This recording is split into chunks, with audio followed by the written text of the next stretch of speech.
Hi friends, ఎలా ఉన్నారు?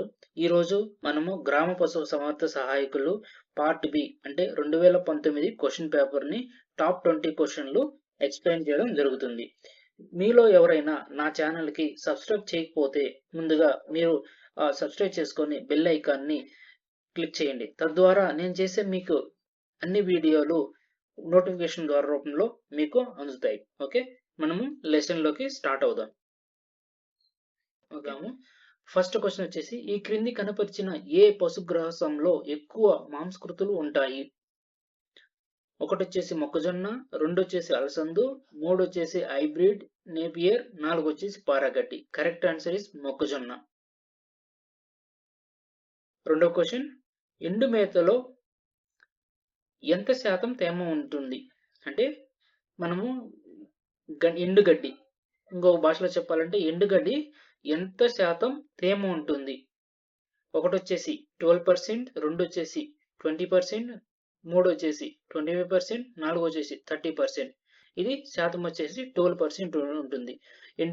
ఎండు మేతలో వచ్చేసి 12% అనేది తేమ ఉంటుంది.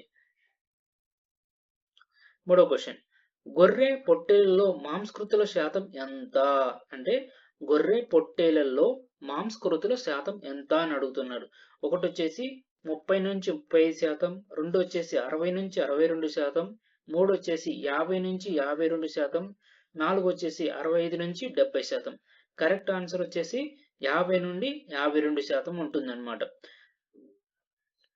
ఓకే, నెక్స్ట్ క్వశ్చన్, శరీరంలో చీము గడ్డను నిండిన గడ్డను ఏమంటారు? శరీరంలో చీముతో నిండిన గడ్డను ఏమని అంటారు? అంటే ఈ క్వశ్చన్ చూడండి, మన శరీరంలో వచ్చేసి చీము గడ్డ ఉంటుంది, ఆ గడ్డని ఏమని అంటారు? ఒకటి వచ్చేసి చీముగడ్డ, రెండు రక్తపు గడ్డ, మూడు వచ్చేసి కణిత. కరెక్ట్ ఆన్సర్ వచ్చేసి చీముగడ్డ. రక్త ప్రసరణ వ్యవస్థ గురించి తెలిపే శాస్త్రాన్ని ఏమంటారు? ఇక్కడ వచ్చేసి రక్త ప్రసరణ వ్యవస్థ అంటే మన బాడీలో కానీ లేకపోతే జంతువుల బాడీలో ఒక రక్త ప్రసరణ వ్యవస్థ, అది సపరేట్గా ఒక ఉంటుంది. దాన్ని కనుగొనే శాస్త్రాన్ని ఏమని అంటారు? అంటే ఆస్టియాలజీ, రెండు వచ్చేసి స్పంకనాలజీ, మూడు వచ్చేసి మాయాలజీ, ఐదు వచ్చేసి ఆంజియాలజీ. నెక్స్ట్, ఈ క్రింది వాటిలో పొడవైన ఎముక ఏది? అంటే మన జంతువుల బాడీలో అతి పెద్ద పొడవైన ఎముక ఏదని అడుగుతున్నారు. అసంపాలకము, పుర్ర ఎముక, తొడ ఎముక, వెన్ను ఎముక. కరెక్ట్ వచ్చేసి తొడ ఎముక. ఇన్సులిన్ ను ఉత్పత్తి చేయు అవయవము. ఇక్కడ క్వశ్చన్ అడుగుతున్నాడు, ఇన్సులిన్ ను ఉత్పత్తి చేయు అవయవము.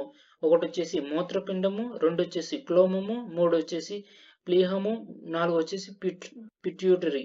అంటే క్లోమంలో ఇది ఇన్సులిన్ అనేది ఉత్పత్తి అవుతుంది. ఓకే, నెక్స్ట్ క్వశ్చన్, మూత్రములో చక్కెరను కనుగొను చేయు పరీక్ష. అంటే మూత్రములో యూరిన్ ఉంటుంది కదా, యూరిన్ లో చక్కెరను కనుగొని షుగర్ కనుక్కొని చేయు పరీక్ష. అయోడిన్ పరీక్ష, రోత్రాస్ పరీక్ష, బెనెటిక్ పరీక్ష, ట్యూబర్క్లిన్ పరీక్ష. కరెక్ట్ ఆన్సర్ ఇస్ బెనెటిక్ పరీక్ష. బ్లడ్ రక్తము పరీక్షను ఉపయోగించి ఈ క్రింది వ్యాధిని గుర్తిస్తారు. ట్యూబరికిలోసిస్, ట్రిపానోసోమియాసిస్, పొదుగువాపు వ్యాధి, ధనుర్వాత వ్యాధి. Correct answer is trypanosomiasis. Next question, గొర్రెలు మరియు మేకల యందు రక్తనాళాలను వీటి నుండి సేకరిస్తారు. అంటే గొర్రెలు మరియు మేకల నందు రక్తనాళములను వీటి నుండి సేకరిస్తారు. గలసిర, ఉరుసిర, గలధమని, ఉరధమని. సో కరెక్ట్ ఆన్సర్ ఇస్ గలసిర. నెక్స్ట్ క్వశ్చన్, అండాశయమును నుండి ఉత్పత్తి అగు హార్మోను. అండాశయము నుండి ఉత్పత్తి అగు హార్మోను. ఒకటి వచ్చేసి ఇన్సులిన్, రెండు వచ్చేసి ప్రోస్ట్రోజన్, థైరాక్సిడ్, మూడు థైరాక్సిడ్, నాలుగు వచ్చేసి ఆడ్రిలిన్.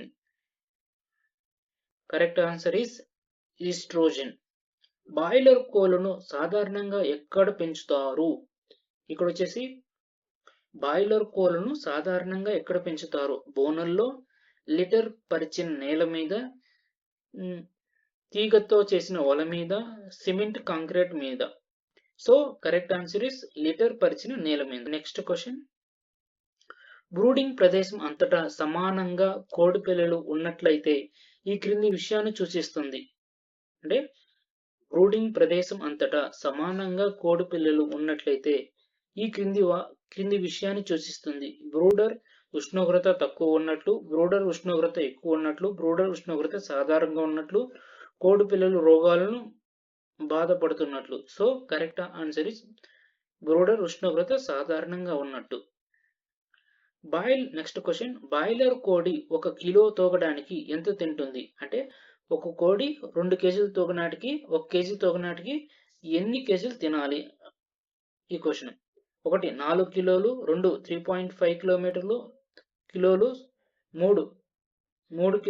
4 2 కిలోలు. సో 1 కేజీ కోడి తూగాలంటే 2 కిలోలు దానా అనేది తినాలి. 4 గంటలు, 2 వచ్చేసి 16 గంటలు, 3 వచ్చేసి 12 గంటలు, 4 వచ్చేసి 8 గంటలు. కరెక్ట్ ఆన్సర్ ఈస్ 8 గంటలు. కోళ్లు తోలుగుడ్లు పెట్టుటకు కారణము?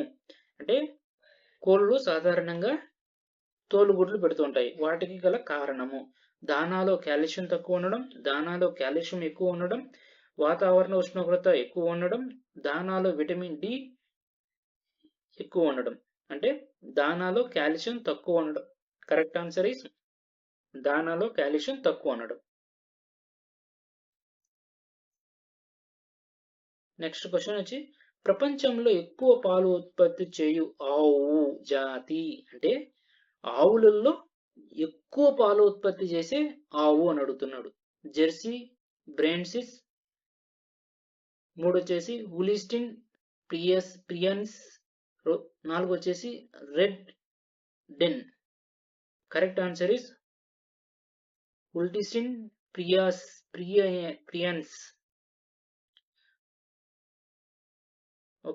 ఓకే నెక్స్ట్ క్వశ్చన్, చేతితో పాలు పిండే పద్ధతిని ఏ మంచి పద్ధతి?